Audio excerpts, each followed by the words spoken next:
Setelah 2 periode kepemimpinannya berakhir, Presiden Joko Widodo akhirnya menyerahkan jabatan kepada penerusnya.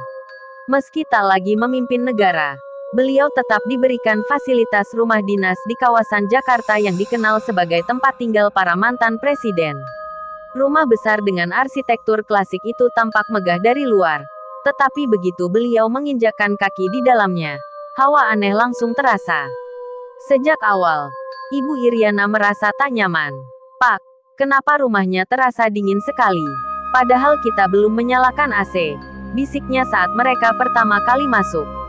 Jokowi hanya tersenyum, menganggap itu hanya sugesti. Namun, bulu kuduk ajudannya, Danang, ikut meremang tanpa alasan yang jelas. Malam pertama berlalu dengan ketidaknyamanan. Saat berkeliling rumah, Jokowi mendengar langkah kaki di lantai atas, padahal semua orang sudah di kamar masing-masing. Dengan tenang, beliau naik untuk memastikan. Namun, begitu sampai di lantai 2, suara itu menghilang begitu saja. Di kamar utama, Ibu Iriana terbangun dengan napas memburu. "Pak, tadi ada yang duduk di ujung tempat tidur," bisiknya dengan suara gemetar. Jokowi mengusap wajahnya dan berusaha menenangkan istrinya, meski dalam hati ia mulai merasa ada sesuatu yang tidak beres. Keesokan harinya, Danang yang biasanya bersikap tenang dan profesional mendadak gugup. "Maaf, Pak, saya ingin bicara. Tadi malam saya mendengar seseorang menangis di lorong. Tapi setelah saya periksa, tidak ada siapapun." Mata pria itu jelas menunjukkan ketakutan. Jokowi mulai curiga dan meminta ajudannya mencari tahu sejarah rumah ini. Namun, sebelum informasi itu didapatkan, kejadian aneh semakin menjadi-jadi. Salah satu staf rumah tangga melihat bayangan hitam melintas di dapur. Sementara asisten pribadi Ibu Iriana mendengar suara bisikan di dalam lemari pakaian. Malam kedua pun tiba. Kali ini lebih mencekam. Pintu kamar utama berderit terbuka sendiri. Jokowi yang sedang membaca buku langsung menoleh. Matanya tajam memeriksa sekeliling. Tidak ada siapapun. Namun, detik berikutnya, angin dingin berembus dari lorong, membawa suara lirih yang membuat bulu kuduk berdiri. "Pergi." Beliau menutup buku dan memandangi lorong gelap. "Siapa di sana?" tanyanya tegas.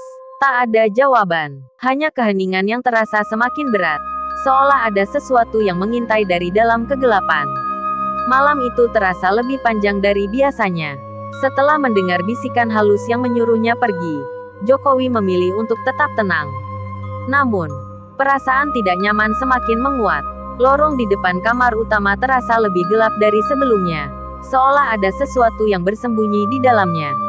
Ibu Iriana yang belum sepenuhnya tidur menggenggam tangan suaminya. "Pak, saya merasa ada yang mengawasi kita," bisiknya. Jokowi mencoba menenangkan istrinya, tetapi dalam hati, ia pun merasakan hal yang sama. Suasana di dalam rumah ini terasa berat, seperti ada energi yang menekan dari segala arah. Tiba-tiba, terdengar suara langkah kaki di lantai kayu di luar kamar mereka. Pelan, tetapi jelas, seseorang, atau sesuatu, sedang berjalan di lorong. Jokowi menegakkan tubuhnya, mendengarkan dengan saksama. Langkah itu berhenti tepat di depan pintu kamar. Danang yang tidur di kamar sebelah juga mendengar suara itu. Dengan tangan gemetar, ia mengintip dari celah pintu. Mata lelaki itu membelalak. Tepat di lorong, berdiri sesosok bayangan hitam dengan postur tinggi. Wajahnya samar tertutup kegelapan. Sosok itu tidak bergerak, hanya berdiri diam, menghadap ke pintu kamar presiden. Danang hampir saja berteriak, tetapi suaranya tertahan di tenggorokan. Dengan perlahan, ia menutup pintunya kembali. Jantungnya berdebar kencang. Ia memegang telepon genggamnya, hendak menghubungi salah satu staf keamanan. Tetapi sinyal di dalam kamar mendadak hilang. Di kamar utama, Jokowi berdiri dan berjalan ke arah pintu.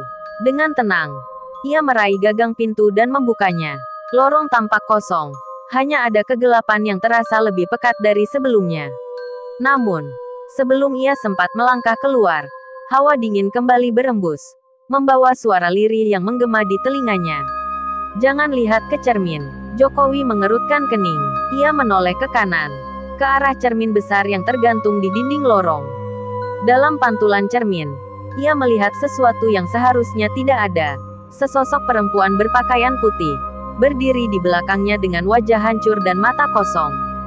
Seketika, lampu lorong berkedip-kedip, dan suara seperti cakaran terdengar dari dinding. Jokowi mundur, menutup pintu kamar dengan cepat. Ibu Iriana menatapnya dengan wajah panik. Ada apa, Pak? Jokowi menghela napas, berusaha tetap tenang. Kita tidak sendiri di rumah ini. Malam itu, tidak ada yang bisa tidur dengan nyenyak. Danang tetap terjaga dengan tangan menggenggam tasbih. Sementara di luar kamar, suara-suara aneh terus terdengar. Seakan ada sesuatu yang ingin menunjukkan keberadaannya. Mereka baru saja menempati rumah dinas ini. Tetapi rasanya mereka sudah tidak ingin tinggal di sini lebih lama. Namun, pertanyaannya adalah, siapa sebenarnya yang menghuni rumah ini sebelum mereka? Pagi itu, setelah malam yang penuh teror, Jokowi memutuskan untuk mencari tahu lebih dalam tentang sejarah rumah dinas tersebut. Ia merasa ada sesuatu yang belum terungkap, sesuatu yang berhubungan dengan kejadian-kejadian aneh yang mereka alami. Iriana, saya harus mencari tahu lebih banyak tentang rumah ini. Mungkin ada sesuatu dari masa lalu yang bisa menjelaskan semuanya, ujar Jokowi, yang kini merasa semakin tertekan oleh apa yang terjadi di sekelilingnya. Ibu Iriana mengangguk, meskipun wajahnya masih penuh kecemasan. Ia tahu betapa besar tekanan yang sedang dihadapi suaminya. Hati-hati, Pak, jangan sampai kita terjerumus lebih dalam. Jokowi tidak membalas. Ia segera meminta bantuan Danang untuk mencari arsip-arsip lama mengenai rumah ini. Danang yang sudah beberapa kali membantu Jokowi dalam pekerjaan administratifnya, segera mengambil tugas tersebut dengan serius. Setelah beberapa jam, Danang kembali dengan informasi yang mengejutkan. Wajahnya tampak pucat saat memasuki ruang kerja Jokowi. Pak, saya menemukan sesuatu yang mengejutkan. Jokowi memandang Danang dengan tajam. Apa yang kamu temukan? Danang menarik napas dalam-dalam. Rumah ini dulu milik seorang pejabat tinggi di era 1960-an. Tetapi yang paling mengejutkan adalah kisah tentang istri pejabat tersebut, yang bernama Siti. Ia ditemukan bunuh diri di lantai 2 rumah ini setelah mengetahui bahwa suaminya berselingkuh. Jokowi terdiam sejenak, mencerna informasi itu. Bagaimana bisa dia bunuh diri di rumah ini? Danang melanjutkan.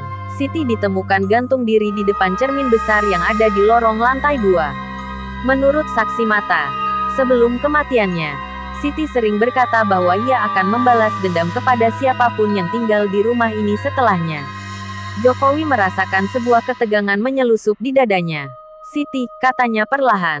Mengingat nama itu, ia merasa ada yang sangat mengerikan terkait dengan kisah ini. Danang melanjutkan, dengan suara lebih pelan. Saya juga menemukan catatan bahwa Siti tidak hanya bunuh diri. Ada laporan tentang suara-suara aneh yang terdengar setelah kematiannya. Dan beberapa orang yang tinggal di rumah ini sebelumnya melaporkan kejadian-kejadian gaib. Jokowi merasa darahnya berdesir. Jadi, menurutmu, rumah ini dihantui oleh Siti? Danang mengangguk ragu. Bukan hanya itu, Pak. Seperti yang dikatakan beberapa saksi, ada hal yang lebih gelap. Mereka mengatakan bahwa Siti meninggalkan semacam kutukan. Dan itu terkait dengan cermin yang ada di lantai 2. Jokowi merasa seolah-olah sebuah beban besar menimpa dirinya. Cermin besar di lorong lantai 2. Ia ingat cermin itu, yang sering kali menampakkan bayangan aneh, meski tidak ada orang di sana. Tiba-tiba, seorang staf rumah tangga masuk dengan wajah panik. Pak, maafkan saya, tapi ada yang aneh di kamar kosong lantai atas. Kami menemukan sesuatu. Jokowi dan Danang segera mengikuti staf itu ke kamar yang dimaksud. Begitu mereka membuka pintu, hawa dingin langsung menyergap mereka. Di dalam ruangan, tidak ada apa-apa yang mencurigakan. Namun, di atas meja rias, terdapat sesuatu yang mengejutkan. Sebuah tulisan besar yang tercetak di cermin kamar tersebut dengan tinta merah yang masih segar. Asteris, aku masih di sini. Asteris. Jokowi dan Danang terkejut. Mereka berdua tidak dapat menjelaskan bagaimana tulisan itu bisa muncul begitu saja. Tidak ada seorang pun yang mengaku menulisnya. Sitiya Euro, bisik Jokowi pelan. Dan tanpa sadar ia merasakan ketegangan di seluruh tubuhnya. Namun, sebelum mereka bisa merenung lebih jauh, Suara langkah kaki kembali terdengar keras dari lantai atas. Mereka menoleh dengan cemas. Dan tiba-tiba sebuah bayangan hitam melintas cepat di balik pintu kamar yang tertutup rapat. Sosok itu bergerak begitu cepat, seakan tahu mereka sedang mengamatinya. "Jangan bilang kita sendirian di sini," ujar Danang, dengan wajah pucat pasi. Jokowi menahan napas. "Kita harus mencari cara untuk mengatasi ini, Danang." Sebelum mereka bisa mengambil langkah lebih lanjut, suara ketukan halus terdengar di jendela kamar. Mereka menoleh keluar jendela. Dan di sana, berdiri seorang perempuan bergaun putih, dengan wajah yang hancur. Sosok itu menatap mereka, seolah menunggu reaksi mereka. Namun, secepat ia muncul, ia menghilang begitu saja. Danang mundur ketakutan. Dan Ibu Iriana yang baru saja pulang terjatuh pingsan setelah menyaksikan kejadian itu. Wajahnya pucat, dan tubuhnya gemetar. Sosok yang mereka lihat bukan sekadar bayangan. Itu adalah Siti. Dan ia masih ada di sini, bersembunyi di balik kegelapan masa lalu. Rumah ini bukan hanya dihuni oleh mereka. Ada sesuatu yang lebih gelap yang mengawasi setiap gerak mereka. Setelah kejadian di kamar lantai atas, suasana di rumah dinas semakin mencekam. Malam itu, Jokowi, Ibu Iriana, dan Danang memutuskan untuk berkumpul di ruang tengah. Tidak ingin sendirian di kamar masing-masing. Mereka duduk dalam keheningan. Hanya suara detik jam dinding yang terdengar, seolah menghitung waktu menuju sesuatu yang lebih buruk. "Pak, kita tidak bisa terus seperti ini," ujar Danang dengan suara rendah.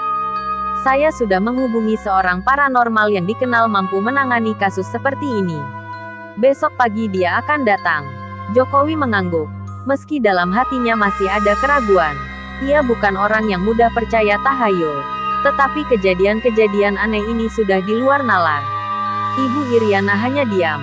Sesekali menggenggam tangannya erat, seolah takut kehilangan kontak dengan kenyataan.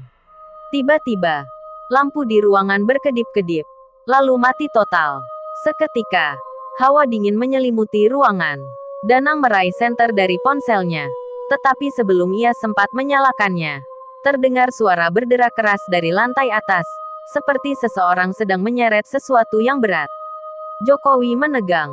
"Apa itu?" Danang menelan ludah, mencoba melihat ke tangga yang menuju lantai 2. Cahaya bulan yang masuk dari jendela memberikan sedikit penerangan, cukup untuk melihat sesuatu yang membuat mereka semua merinding. Di atas tangga, berdiri sosok perempuan bergaun putih, tubuhnya lunglai seperti tidak memiliki tulang.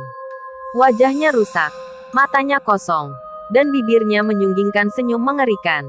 Tangannya yang kurus dan pucat menunjuk langsung ke arah Jokowi. Ibu Iriana berteriak histeris dan langsung bersembunyi di balik suaminya. Danang mundur beberapa langkah. Keringat dingin mengalir di pelipisnya. Sosok itu tidak bergerak, tetapi keberadaannya cukup untuk membuat udara di ruangan terasa lebih berat, seolah dipenuhi oleh kematian. Lalu, terdengar suara bisikan, pelan, tetapi jelas. "Kau, milikku." Seketika, tubuh Ibu Iriana melemas. Matanya membelalak ketakutan. Lalu tiba-tiba ia terjatuh ke lantai. Tubuhnya kejang-kejang. Jokowi panik dan segera berlutut untuk menolong istrinya. Tetapi saat ia mencoba mengguncang bahunya, Ibu Iriana menoleh dengan gerakan kaku. Yang mengejutkan, matanya kini hitam pekat, dan bibirnya bergerak membentuk senyum yang bukan miliknya. "Kalian tidak boleh tinggal di sini." Suara itu keluar dari mulut Ibu Iriana, tetapi jelas bukan suaranya. Suaranya terdengar parau dan menyeramkan, seolah ada makhluk lain yang berbicara melalui tubuhnya. Danang gemetar, sementara Jokowi merasa sekujur tubuhnya dingin. "Iriana?" tanyanya dengan suara bergetar. Namun, Ibu Iriana hanya tertawa pelan. Lalu tiba-tiba tubuhnya kembali lemas dan ia pingsan di pelukan suaminya. Saat itu juga, sosok perempuan di atas tangga menghilang. Tetapi hawa menakutkan masih tersisa. Rumah ini tidak hanya dihantui. Ada sesuatu yang ingin mengusir mereka. Atau lebih buruk lagi, mengambil salah satu dari mereka. Malam itu, tidak ada yang bisa tidur. Dan mereka hanya bisa menunggu fajar. Berharap besok paranormal yang dijanjikan bisa menjelaskan semuanya sebelum teror ini semakin menguasai mereka. Pagi itu, setelah malam yang penuh teror, Jokowi memutuskan untuk melanjutkan pencarian solusi.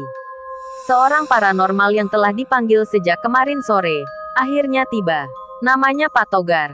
Seorang pria parubaya dengan wajah serius dan mata tajam. Ia tidak banyak bicara, hanya mempersilakan dirinya masuk ke dalam rumah dan langsung menuju lantai 2. Rumah ini penuh dengan energi negatif, kata Pak Togar setelah beberapa menit berdiri di tengah ruangan. Matanya terpejam seakan merasakan sesuatu. Tapi, bukan itu yang membuat saya khawatir. Ada sesuatu yang lebih buruk di sini. Jokowi mengerutkan kening. Apa maksud Anda? Pak Togar menghela napas panjang. Rumah ini dihuni oleh arwah yang tidak bisa tenang. Dia, perempuan yang meninggal dengan cara tragis. Tapi ada hal yang lebih jahat di balik kematiannya. Sambil menjelaskan, Pak Togar menunjukkan arah menuju kamar di lantai 2. Cermin itu adalah gerbangnya. Disitulah semuanya dimulai. Jokowi dan Danang mengikuti langkah Pak Togar. Mereka berhenti di depan kamar yang dipenuhi benda-benda tua. Di dalam kamar, cermin besar itu berdiri kokoh, menghadap langsung ke pintu. Pak Togar mendekat dan meletakkan tangannya di permukaan cermin. Ini cermin yang sangat kuat, bukan hanya untuk mencerminkan wajah, tetapi juga untuk menyimpan jiwa yang terperangkap, ujar Pak Togar dengan suara berat. Ia mulai menggali lebih dalam mengenai sejarah rumah itu. Ternyata, perempuan yang disebutkan sebelumnya, bernama Siti, adalah istri dari seorang pejabat tinggi yang terkenal di masa lalu. Dia ditemukan gantung diri setelah mengetahui suaminya berselingkuh. Tetapi, sebelum dia meninggal, Siti sempat berjanji untuk membalas dendam kepada suaminya dan siapapun yang tinggal di rumah itu. Pak Togar menghentikan ceritanya dan menatap cermin dengan serius. Dia tidak bisa pergi. Dia terperangkap di sini. Dan dia ingin mengambil nyawa sebagai ganti penderitaannya. Tiba-tiba, cermin itu bergetar. Pak Togar mundur beberapa langkah. Wajahnya semakin gelap. Kalian harus meninggalkan rumah ini secepatnya. Ini tidak akan berakhir dengan baik. Namun, sebelum mereka bisa merespons, suara langkah kaki kembali terdengar di lantai atas. Lebih keras dari sebelumnya. Mereka menoleh. Tapi tidak ada siapapun. Hanya kesunyian yang menekan. Malam kembali datang dengan hawa dingin yang lebih tajam dari sebelumnya. Meski mereka telah berusaha untuk beristirahat, teror terus mengikuti. Ibu Iriana yang kini lebih lemah, masih tampak terjaga dengan mata yang penuh kecemasan. Jokowi tidak bisa membiarkan ini terus berlanjut.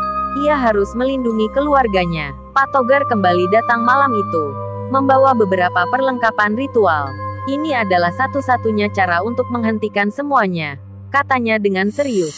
Kita akan menutup gerbang yang ada di cermin. Jokowi, yang sudah semakin putus asa, mengangguk. Mereka semua berkumpul di ruang utama, di mana Pak Togar memulai ritualnya. Lilin-lilin putih disusun di sekitar cermin, dan aroma dupa menyebar ke seluruh ruangan. Jika kita tidak berhasil, rumah ini akan menghisap kita semua, kata Pak Togar. Matanya terfokus pada cermin. Begitu ritual dimulai, suara-suara aneh kembali terdengar, seperti tangan yang menggaruk dinding, dan angin dingin yang tiba-tiba berhembus kuat. Semua orang menahan napas, tak berani bergerak. Tiba-tiba, cermin itu berkilau dengan cahaya putih yang menyilaukan. Di dalamnya, sosok perempuan bergaun putih muncul lagi. Kali ini dengan wajah yang lebih jelas, wajah Siti yang hancur, namun dipenuhi kebencian. Siti mulai berbicara dengan suara serak yang menggema di seluruh ruangan. Kalian pikir kalian bisa pergi begitu saja?